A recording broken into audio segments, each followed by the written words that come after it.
Hallelujah. Pinagkasundo ni Kristo ang Diyos at mga tao, kaya't napatawad tayo. Hallelujah, Hallelujah, Hallelujah, Hallelujah.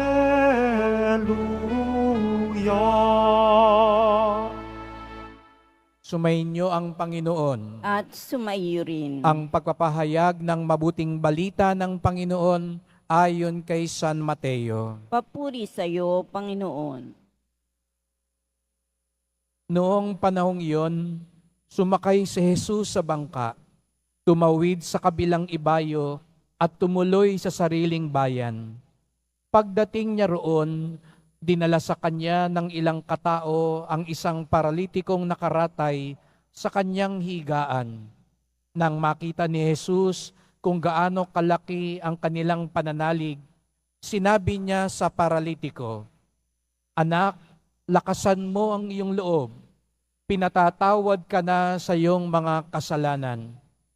Isinaloob ng ilang iskribang naroon, nilalapastangan ng taong ito ang Diyos. Ngunit batid ni Jesus ang kanilang iniisip, kaya't sinabi niya, "Bakit kayo nag-iisip ng ganyan? Alin ba ang mas madali? Ang sabihing ipinatatawad na ang mga kasalanan mo o ang sabihing tumindig ka at lumakad? Patutunayan ko sa inyo na dito sa lupa, ang anak ng tao'y may kapangyarihang magpatawad ng mga kasalanan." At sinabi niya sa paralitiko, "Tumindig ka, dalhin mo ang iyong higaan at umuwi ka." Tumindig nga ang lalaki at umuwi. Nang makita ito ng mga tao, sila'y natakot at nagpuri sa Diyos na nagbigay ng ganitong kapangyarihan sa mga tao.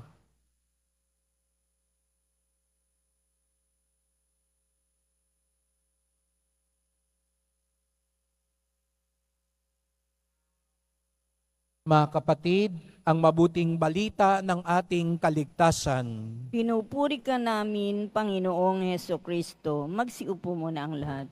Magandang hapon po sa inyong lahat at maligayang pagdating sa tahanan ng ating mahal na pong Hesus Nazareno. Pinagdarasal din natin ang mga nasa online, lalo na po mga may sakit, nag-aalaga sa may sakit at mga kababayan, mga kadeboto natin mula sa iba't ibang panig ng bansa daigdig na nais sumama sa misa dito sa Quiapo, sa Basilica Minor at Pambansang Dambana ni Jesus Nazareno. Bigyan natin ng papuri, parangal at pasasalamat ang ating minamahal na Nuestro Padre Jesus Nazareno. Minsan daw po ay mayroong isang kumpanya na gumagawa ng sapatos na nais nilang lumawak pa ang kanilang negosyo. Kaya't minabuti nilang magpadala ng 2 salesmen sa isang malayong lugar upang makita kung magiging maganda ang kanilang negosyo sa lugar na iyon. Nagpadala sila ng 2 tao, magkahiwalay. Matapos ng 1 linggo, tumawag yung unang salesman sa opisina at sabi doon sa boss, "Boss, bad news. Di magandang balita." "Bakit?" sabi ng boss. Yung mga tao pala dito, mga nakatapak. Hindi tayo makakabenta ng sapatos dito. Hindi sila nagsasapatos dito. Kaya uwi na lang ako." Nung kinahaponan yun, tumawag yung ikalawang salesman. Sabi niya, "Boss, ano yun? Good news po. Maghanda kayo dyan sa opisina." "Bakit?" Wala palang sapatos lahat ng mga tao dito. Kukumbinsihin natin, magkasapatos sila. Kaya maghanda kayo. Baka marami tayong maging order dito dahil wala pang may sapatos sa kanila. Ano ba talaga? Good news? Bad news? Depende siguro kung papaano mo ito titignan. Sa ganitong diwa ko po kayo inaanyayahan na mas maunawaan ang ating mga pagbasa ngayon. Sa unang pagbasa, si Propeta Amos, nitong mga nakalipas na araw, kung kayo po'y nagsisimba, para bagang sa tingin at pandinig ng hari na si Jeroboam ng Israel at yung pari sa Bethel na si Amasias, para bagang wala nang dinalang magandang balita itong si Amos. Dahil wala na siyang ibang sinabi kung hindi ipamukha sa mga tao ang kanilang katiwalian. Walang katarungan, inaapi nyo yung mga mahihirap, dinadaya nyo yung mga walang muwang. Mukha kayong pera, marahas kayo, makasalanan kayo. Kaya para sa mga nasa Israel, bad news si Amos. Kasi lagi na lang pinapagalitan sila at ipinapaalala yung kanilang mali. Kaya nga sa pagbasa ngayon, sabi ni Amos, maglalaho ang kaharian, sasakupin kayo, mamamatay kayo, mawawala na kayo dahil sa kasamaan. Pero mga kapatid, bad news ba talaga si Amos dun sa mga taga-Israel? Sa katunayan, kaya nga sila pinapaalalahanan para sila magising, para sila magbagong buhay. Sa totoo lang, mabuting balita ang hatid ni Amos sapagkat gusto niyang matanggap ng mga tao ang awa ng Diyos. Gusto niyang yakapin ng mga tao ang katuwiran ng Diyos. Pero hindi yun naintindihan ng mga tao. Kaya para sa kanila, bad news. Hindi magandang balita si Amos. Ganon din ang diwa sa Ebanghelyo. Nagpagaling si Jesus Nazareno ng paralitiko. Good news ba yun? Pero dun sa mga iskriba, nung nakita nila yon at nung sinabi daw kasi ni Jesus, pinatatawad kita sa iyong mga kasalanan, anong sabi ng mga iskriba? Lapastangan nitong taong ito. Bad news para sa kanila si Jesus Nazareno. Alam niyo po ba bakit tumawid sa kabilang ibayo si Jesus Nazareno? Galing siya sa Gadareno. At doon daw sa Gadareno, pinalayas niya yung mga masamang espiritu na umaali doon sa isang tao. Meron daw kasi isang taong inaalihan ng masamang espiritu. Ang ginawa ni Jesus Nazareno, pinalayas yung masamang espiritu. Kung maalala nyo, yung kwentong iyon, yung mga masamang espiritu, nagpunta raw sa mga baboy. At yung mga baboy, tumalon sa bangin at nagkamatay at nalunod. Nagalit yung mga tao. Good news ba yung ginawa ni Jesus Nazareno na pinalayas yung masamang espiritu at pinagaling yung tao? Dapat good news. Pero para dun sa mga tao dun, bad news kasi sayang yung kinita sana nila dun sa mga baboy. Kaya para sa kanila, hindi maganda yung ginawa ni Jesus Nazareno. Nawalan sila ng kita. Kaya pinalayas nila si Jesus Nazareno. Kaya nga tumawid sa kabilang ibayo. Siguro sa loob-loob ni Jesus Nazareno, gumagawa na ako ng mabuti, bad news pa rin sa mga taong ito. Pero mga kapatid, Hindi lang yan nangyayari noon. Hanggang ngayon, nangyayari pa rin yan na yung dapat na good news, ang tingin ng ibang tao, bad news.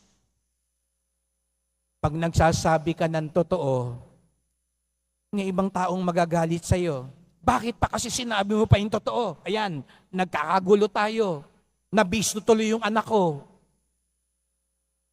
Pag nakikipagkasundo ka, ikaw yung nagdadaan para sa mga taong magkasundo, may mga marites na sasabi sa'yo, pakailamera ka naman eh. Kasi gustong-gusto nila nakita may mga nag-aaway. Kaya ikaw, na gusto mong magkasundo, ikaw pa ang masama. Naranasan nyo na po ba yun, mga kapatid?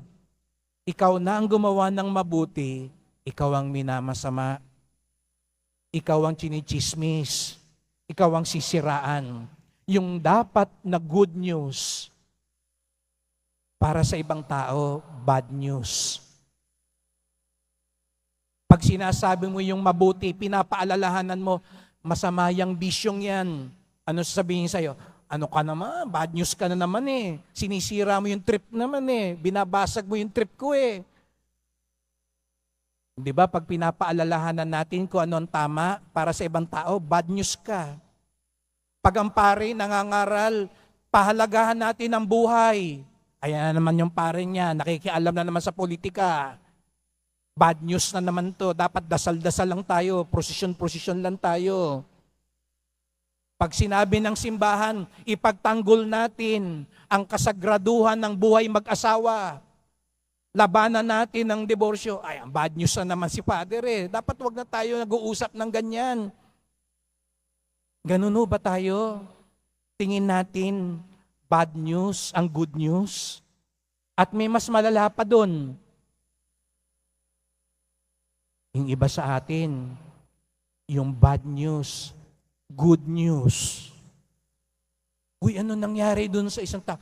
Ay, yung may utang sa'yo, na hindi nagbabayad sa'yo, nagkasakit. Ay, buti nga sa kanya. Good news sa inyo yun, bad news naman talaga yun eh. Uy, yung kaaway mo, nalugi sa negosyo. Buti nga, manglilibre ako. Yung bad news, minsan ginagawa nating good news. Yung drug addict doon, ayun, napatay. Ay, buti nga sa kanya. Mga salot naman niya mga yan. Yung mga squatter doon, minalayas, buti nga sa kanila. Minsan, nababaligtad na ng lipunan. Yung masama, nakikita na nating mabuti. Saan tayo, mga kapatid? Kaya, ipagdasal natin sa mahal na pong Jesus Nazareno, liwanagan tayo para makita natin ano ba yung tunay na mabuting balita. Ganun magaling ang demonyo, pinagpapalit niya. Yung masama, nagiging mabuti na. At yung mabuti, yun pa ang nagiging masama. Kaya din mga kapatid, isa ring paalala sa atin para mas tumibay ang ating pananampalataya. Minsan, may mga akala tayong malas, masamang balita. Pero kung mayroon daw po tayong pananalig sa Panginoon, balang araw, matutuklasan mo, mabuting balita din pala yun. Biyaya din pala yun. Hindi lang minsan may lumapit sa akin dito, sabi, Father, noong una ho, nagtampo ko sa Pong Nazareno kasi dinadasal-dasal ko po. Ako yung matanggap dun sa abroad. Bumalik sa akin, sabi, Father, buti pala hindi ako natanggap. May gera ngayon dun. Kung natuloy pala ako, hindi ko alam saan ako pupulutin doon. Meron minsan nakala mo masamang balita o malas o hindi maganda. Pero meron palang dahilan. Kaya nga nandito tayo para hingin natin ang tulong ng Panginoon. Tulungan niya tayong maliwanagan. Huwag kayo kagad magtampo sa Diyos. Huwag niyo kagad isipin, malas naman, di maganda naman. At ingat din kayo, huwag niyo kagad sabihing swerte, dahil kung hindi pala ito maidudugtong sa Diyos, baka sa bandang huli, hindi pala yung good news. Ay, binigyan ako ng pera, salamat.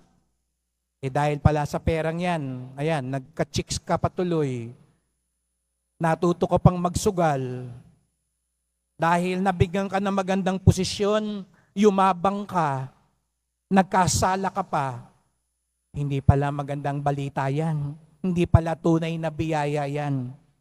Kaya sa bandang uli, ano bang magandang balita? Ano ba ang masamang balita? Ano ba ang tunay na grasya? Ano ba ang tunay na disgrasya? Kapag ito daw po ay nakakatulong sa ating maging mabuti, kapag ito daw po ay nakapagpapalapit sa atin sa Diyos, ano man yan, mabuting balita yan. Pwedeng maging biyaya yan. Pero kung yan maglalayo sa atin sa Diyos, matutulak tayo sa masama, kahit sa tingin ng mundo, swerte yan, disgrasya yan.